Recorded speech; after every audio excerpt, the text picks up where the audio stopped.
ከ1200 ዓመት በፊት የተከሰተ ነው።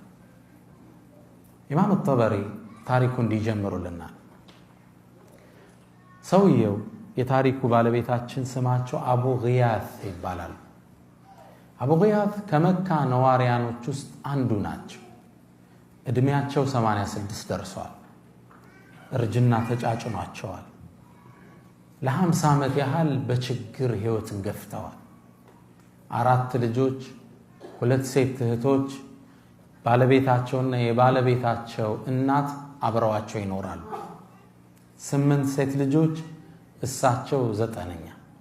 4 ልጆች፣ 2 እህቶች፣ የሚስት እናትና ሚስት፣ 8 ሴቶች፣ አቡ ጊያስ አንድ ግለሰብ።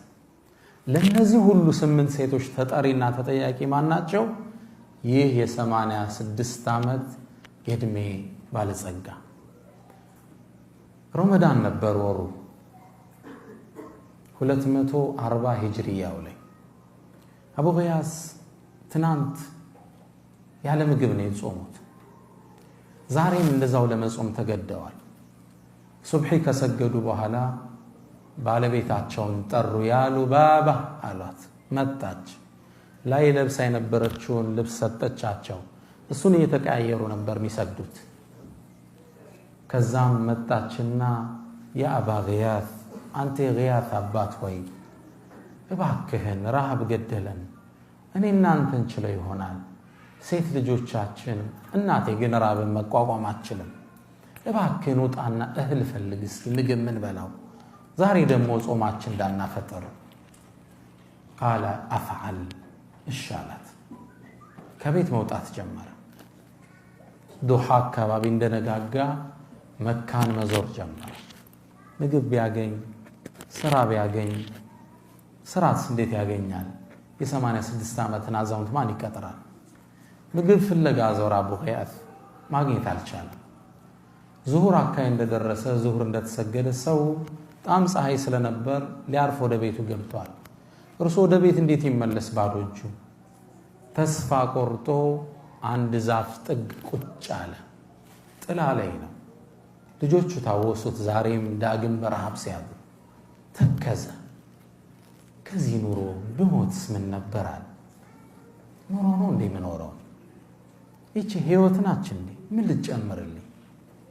ለልጆቼ ባይሆን ኑሮ መኖርን አልመኝም እያለ ከራሱ ጋር ማውጠንጠን ጀመረ። ትንሽ እንደቆየ ከፊት ለፊቱ የሆነ ነገር ገመድ ነገር ተመለከተ። ማንገቻ ነው ምንለኛ። ምን ይሆን ይሄ? ቆዳ ነው ከርቀት ሲያዩ። እባብ ይሆን እንዴ? ደግሞ ነድፎ ቢገለኝስ? ከራሱ ጋር ያወራል። ቢገለኝም ይግደለኝ፣ ይህኔ ህይወት ምን ዋጋ አለው? በድፍረት ገመዱን ሳበው። ሲስበው የፖርሳ ማንገቻ ነበር። ጎተተው። ከውስጥ ጥቁር ክብ ነገር ወጣ። ሳበው፣ ወጣለት።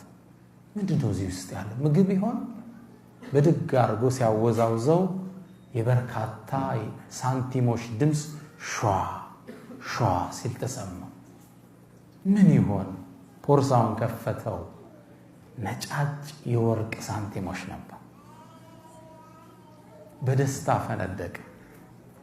ልጆቹ አዳዲስ ልብስ ሲለብሱ ታየ። ጠግበው ሲበሉ ታየ። ከ50 ዓመት በኋላ ፎይታ መጣ ብሎ ፈነደቀ። በዚህ ስሜት ውስጥ እያለ አንድ የሸሪዓ ህግ ትዝ አለ። ሁክሙ ሉቀጣ፣ እስልምና የወደቀ ዕቃ ላይ ያወጣው ህግ አለ። እሱን ታውቃላችኋል። መንገድ ላይ ሞባይል ስታገኝ አንስቶ መሄድ አይደለም። በእስልምና ህግ አለ። ዕቃ ወድቆ ካገኘ ሸሪዓው ምንድነው የሚለው? ያን ዕቃ ዓመት የጠፋው እያልክ ማስተዋወቅ አለብህ። ከባድ ነው። ሙስሊም ያልሆኑ ወገኖች ንብረታቸውን ለመጠበቅ ባንክ ላይ ወስደው ነው የሚቆልፉ። የሙስሊሞች ንብረት ግን ጠባቂ ማን ነው? ሁሉም ሙስሊም ነው። ይሄ የእስልምና የሸሪዓ ምጥቀት ነው የሚያሳይ። ያንተ ንብረት እኔ ጠባቂ ነኝ፣ ማን ነው የጠፋው ብዬ ዓመት መናገር አለብኝ። ከዓመት በኋላ ሰውየው ካልመጣ ምናልባት ለአንተ ይመለስልሃል። ከዛ አቡ ጊያስ ዙሮ ድንግጥ አለ። ይሄ ነገር የሰው ንብረት እኮ ነው፣ መውሰድ አልችልም፣ ሐራም ነው የሚሆንብኝ። እንዴት ላደርግ? ዓመት ላስተዋውቅ። አንድ ቀን የምንበላው ምግብ የለንም። ምን ልናደርግ ነው? ከዓመት በኋላማ እኔስ ልሞት ይችላል። 85 ዓመቱ ነው። ሚስቴ በረሃብ ጠውልጋለች። ቆዳዋ አጥንቷ ላይ ተጣብቋል።